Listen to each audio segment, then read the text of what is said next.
ಬೆಂಗಳೂರಲ್ಲಿ ದಿನ ದಿನಕ್ಕೂ ಕೊರೋನಾ ಸೋಂಕು ಹೆಚ್ಚಳ ಆಗ್ತಾ ಇದೆ. ಸಕ್ರಿಯ ಕೇಸ್ನಲ್ಲಿ ದೇಶಕ್ಕೆ ಕರ್ನಾಟಕ ನಂಬರ್ 2 ಸ್ಥಾನದಲ್ಲಿದೆ. ರೂಪಾಂತರಿಯನ್ನ ಕಟ್ಟಿ ಹಾಕೋದಕ್ಕೆ ಸರ್ಕಾರ ಹೈ ಅಲರ್ಟ್ ಆಗಿದೆ. ಬೆಂಗಳೂರಲ್ಲಿ ಕೊರೋನಾ ಸೋಂಕಿತರ ಸಂಖ್ಯೆ ದಿನ ದಿನಕ್ಕೂ ಹೆಚ್ಚಾಗ್ತಾ ಇದೆ. ಸಕ್ರಿಯ ಕೇಸ್ಗಳ ಸಂಖ್ಯೆಯನ್ನ ನೋಡ್ತಾ ಹೋದ್ರೆ ದೇಶದಲ್ಲಿ ಕರ್ನಾಟಕ 2ನೇ ಸ್ಥಾನದಲ್ಲಿದೆ.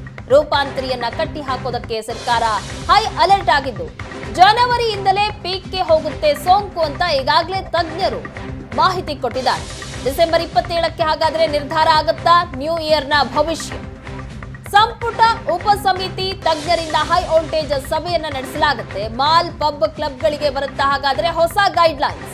ರಾಜ್ಯದ ಜನರ ಚಿತ್ತ ಈಗ ಡಿಸೆಂಬರ್ 27ರಂದು ನಡೆಯೋ ಮೀಟಿಂಗ್ ನತ್ತ ನೆಟ್ಟಿದೆ. ಈ ಬಗ್ಗೆ ಹೆಚ್ಚಿನ ಡೀಟೇಲ್ಸ್ ಕೊಡ್ತಾರೆ ನಮ್ಮ ಪ್ರತಿನಿಧಿ ಮಮತಾ. ಜನವರಿಯಲ್ಲೇ ಪೀಕ್ಗೆ ಹೋಗುತ್ತೆ ಕೊರೋನಾ ಸೋಂಕು ಅಂತ ತಜ್ಞರು ಮಾಹಿತಿ ಕೊಟ್ಟಿದ್ದಾರೆ. ಇದರ ಬೆನ್ನಲ್ಲೇ ಮೀಟಿಂಗ್ ಸಹ ನಡೆಸಲಾಗ್ತಾ ಇದೆ. ಈ ಮೀಟಿಂಗ್ ಎಷ್ಟು ಮಹತ್ವ ಪಡೆದುಕೊಳ್ಳುತ್ತೆ, ಏನ್ ನಿರ್ಧಾರ ಕೈಗೊಳ್ಳೋ ಸಾಧ್ಯತೆ ಇದೆ ಮಮತಾ? ನೀವು ಪೋಷಕರಾಗಲು ಕಾಯುತ್ತಿದ್ದೀರಾ? ಚಿಂತಿಸದಿರಿ. ಓಯಾಸಿಸ್ ಫರ್ಟಿಲಿಟಿ 90,000 ದಂಪತಿಗಳ ಜೀವನದಲ್ಲಿ ಸಂತೋಷವನ್ನು ತಂದಿದೆ. 7825893601ಗೆ ಕರೆ ಮಾಡಿ ಅತ್ಯದ್ಭುತ ರಿಯಾಯಿತಿ ಪಡೆಯಿರಿ ಹಾಗೂ ಎಲ್ಲರಿಗೂ ಗುಡ್ ನ್ಯೂಸ್ ಕೊಡಿ.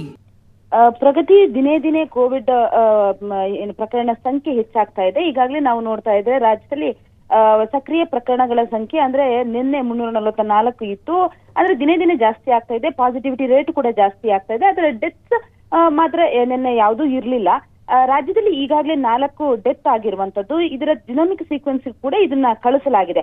ಸದ್ಯಕ್ಕೆ ಈಗ ಮುಖ್ಯವಾಗಿರುವಂತದ್ದು ಏನು ಅಂತಂದ್ರೆ ಹೊಸ ವರ್ಷವನ್ನ ಸಂಭ್ರಮದಿಂದ ಆಚರಣೆ ಮಾಡಲಾಗುತ್ತಾ ಇಲ್ವಾ ಅನ್ನುವಂಥದ್ದು. ಯಾಕಂತಂದ್ರೆ ಸಾಕಷ್ಟು ಜನ ಈಗಾಗಲೇ ಹೊಸ ವರ್ಷದ ಸಂಭ್ರಮಾಚರಣೆಗೆ ಕಾಯ್ತಾ ಇದ್ದಾರೆ. ಆದ್ರೆ ಕೋವಿಡ್ ಈಗ ಕರೆನೀರಲು ಬಿದ್ದಿರುವಂತದ್ದು. ಹಾಗಾಗಿ ಈಗಾಗಲೇ ಒಂದು ಏನು ಗೈಡ್ಲೈನ್ಸ್ ಅನ್ನ ಹೊರತರಲಾಗಿದೆ. ಆದ್ರೆ ಇದರಲ್ಲಿ ಅಂತಹ ಟಫ್ ರೂಲ್ಸ್ ಅಂತದ್ದು ಯಾವುದೂ ಕೂಡ ಇಲ್ಲ. ಆದ್ರೆ ಇನ್ನು ಈ ವಾರದಲ್ಲಿ ಅಂದ್ರೆ 27ರಂದು ನಾಳೆಲ್ಲ ನಾಡಿದ್ದು ಮತ್ತೊಂದು ಮಹತ್ವದ ಸಭೆಯನ್ನು ನಡೆಸಲಾಗುತ್ತೆ. ಈ ಸಭೆಯಲ್ಲಿ ನಿರ್ಧಾರ ಆಗುತ್ತೆ.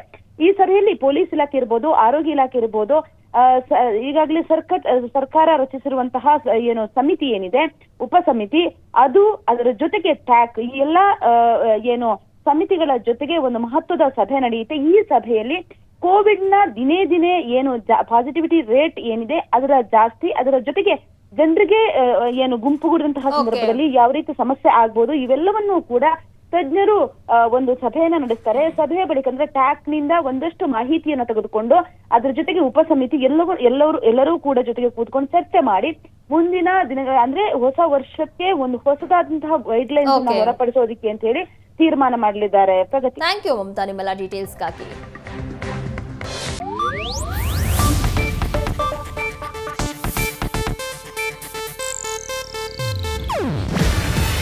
ಇದು ಏಷ್ಯಾನೆಟ್ ನ್ಯೂಸ್ ನೆಟ್ವರ್ಕ್ ಪ್ರಸ್ತುತಿ. ನೀವು ನೋಡ್ತಿದ್ದೀರಾ ಏಷ್ಯಾನೆಟ್ ಸುವರ್ಣ ನ್ಯೂಸ್.